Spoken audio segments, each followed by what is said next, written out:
구약 시대의 이스라엘 공동체는 아주 단순 명료하고 아주 깨끗했어요. 오늘 그 법을 적용하는 것을 한번 보세요.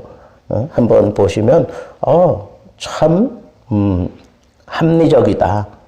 그리고 정말 공평하구나. 뭐 이런 걸 느낄 수가 있습니다. 한번 보겠습니다. 주인이 주로 이제 이 주인에 대한 그런 법을 지금 다루고 있습니다. 주인이 종을 쳐서 눈을 상하게 하나 입을 쳐가지고 이빨이 빠진 경우에는 그 대가로 그 종을 놔주는 거예요. 놔주라 그랬어요. 그러니까 더 이상 이제 자기 집의 종이 아니라 이제 그 종에게 자유를 주라는 거예요. 그 당시 법은 이 종은 그 주인의 소유물이다라고 하는 그런 개념이 강한 그런 시대의 그 문화적인 특성, 사회적인 특성을 볼 때 이건 정말 파격적인 거예요. 아니 내 거 내가 막 쓰다가 고장나고 그러면 뭐 그거 할 수 없는 거지 그러고 지나갈 텐데 하나님의 법은 그렇지 않아요. 종일지라도 주인이 쳐서 망가뜨리고 깨졌을 경우에는 놔주라는 거예요. 자, 그 다음에 두 번째로 주인이 기르는 소가 사람을 받으면 어떻게 합니까? 사람을 받으면 그 소는 반드시 죽여야 돼요. 그리고 그 고기 먹지 않습니다. 피를 흘렸기 때문에 사람의 피를. 그리고 그 주인은 형벌을 면해요. 왜냐하면 그 동물이 무슨 판단이 있고 무슨 의식이 있어서 사람을 받고 안 받고 하는 게 아니니까 그건 주인이 잘못이 아니다.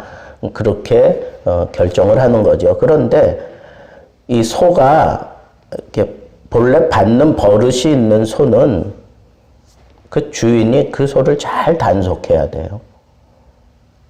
그러니까 그 소가 경미하게 뭐 상해를 입혔거나 그래서 이 소는 주인이 잘 관리해야 되는 소다라고 그렇게 판정을 내린 소가 다른 사람을 또 받아서 죽이는 경우에는 그때는 소만 죽이는 게 아니라 그 주인도 죽이라 그랬어요. 그 주인도. 근데 만약에 그 주인이 그 소를 잘 관리했으면 그런 불상사가 일어나지 않잖아요. 그러니까 사람의 생명을 앗아가는 그런 일이 일어나지 않잖아요. 그러니까 그건 주인의 소관이다. 또 소가 그랬을 경우에는 속죄금이라고 하는 제도를 만들어서 그 속죄금을 주도록 그렇게 하고 그 주인이 그 형벌에서 면할 수 있게 그렇게 되어 있어요. 그러니까 무조건 속죄금을 내고 그러는 게 아니에요. 그것도 속죄금을 부과하면 그런 거 보니까 이에 대해서 판결을 내리는 사람이 있다는 거죠. 판결을 내릴 때 이건 속죄금을 부과해도 되겠다 하는 그런 입장으로 속죄금을 부과하면 그 명령을 따라서 생명의 대가로 사람의 생명의 대가로 그에 해당하는 그 속죄금을 내는 거예요. 그래서 아들이나 딸을 받아가지고 죽었을 경우에는 그 속죄금을 낼 수 있어요. 그런데 또 이 종을 받아가지고 죽었을 경우에는 그 소임자가 은 30세겔을 그의 상전에게 줄 것이요 그랬어요. 그러니까 남의 이제 종이나 남의 여종이잖아요. 그러니까 남의 아들을 받았을 경우하고 남의 종을 받았을 경우를 이렇게 달리 취급하는 거예요. 남의 그런 종을 쳐서 그 종이 죽었을 경우에는 그 주인에게 그 종값을 주는데 그 종값이 은 30세겔이에요. 그게 일반적인 그 당시의 종의 한 사람의 값이에요. 은 30세겔 어디서 많이 들어봤잖아요. 가룟 유다가 예수님을 팔 때에도 이렇게 예수님이 정말 종에 해당하는 그런 정도의 가격을 매겨가지고 은 30세겔에 팔아 넘긴 거예요. 이게 얼마나 이 도둑 같은 그런 심보냐고요. 또 구덩이가 있어요. 그 구덩이를 누가 팠던지 간에 그러면 그 땅의 주인은 그 구덩이 관리를 잘해야 돼요. 근데 그 구덩이를 제대로 관리 안 해 그 낙이나 소가 구덩이에 빠져 죽으면 그거 어떻게 해야 될까요? 여기 보니까 그 짐승의 임자에게 그에 해당하는 보상을 해줘요. 보상을 해주고 그리고는 그 보상을 이제 받고 나면 그 죽은 거는 보상한 사람의 것이 돼요. 그 본래의 주인 것이 되는 게 아니라 거기에 해당하는 값을 받았으니까 이제는 돈을 낸 사람의 것이 되는 겁니다. 그리고 만약에 소가 소를 받아서 죽이는 경우에는 살아있는 소를 팔아가지고 그 값을 나눠요. 그리고 죽은 소도 반반으로 나눕니다. 소가 소를 죽인 경우에는.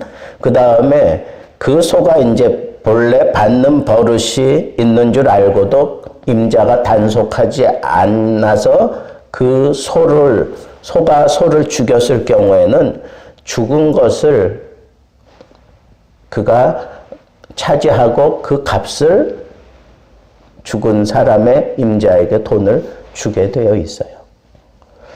그러니까 피해자가 그 어떤 값을 받으면 그 가해자는 그 소를 자기 것으로 삼는 걸 보면 이건 상당히 합리적이다 하는 그런 생각이 듭니다. 여러분 오늘 이렇게 적용하는 말씀을 쭉 여러분들이 지금 살펴보면서 오늘날에 이렇게 적용을 해도 무방하지 않습니까? 예? 상당히 단순하면서도 아주 명쾌하잖아요. 오늘 우리는 하나님의 백성으로서 이런 법의 정신을 가지고 어떤 상황에 적용할 때 세 가지만 기억하면 돼요. 어떤 사고가 일어났을 경우에 첫째는 모든 사람에게 공평해야 돼요. 가해자에게도 공평하고 피해자에게도 공평해야 돼요. 그러니까 판결을 그렇게 공평하게 해야 돼요. 그 다음에 둘째는 이런 내가 부주의함으로 인해서 이웃에게 해를 끼쳐서는 안 돼요. 소가 받는 버릇이 있는 걸 알면 그건 철저하게 단속을 해야 돼요. 그죠? 그러니까 이웃에게 해를 끼쳐서는 안 된다. 이게 근본 정신이에요. 근본 정신.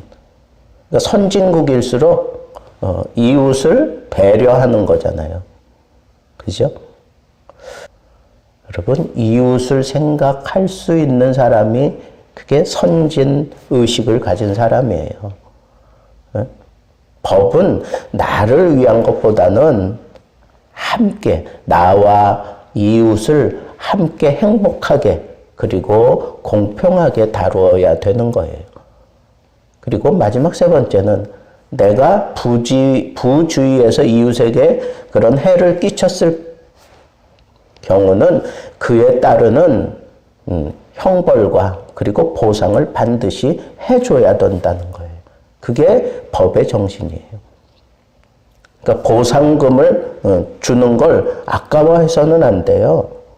그렇게 보상 제도를 마련해가지고 형벌 받을 것을 그렇게 보상금으로 대신할 만한 그런 어떤 사건의 경중을 따져서 그렇게 주었을 때에는 그걸 마땅히 내가 감당해야 될 것으로 알고 기꺼이 내야 된다는 거예요.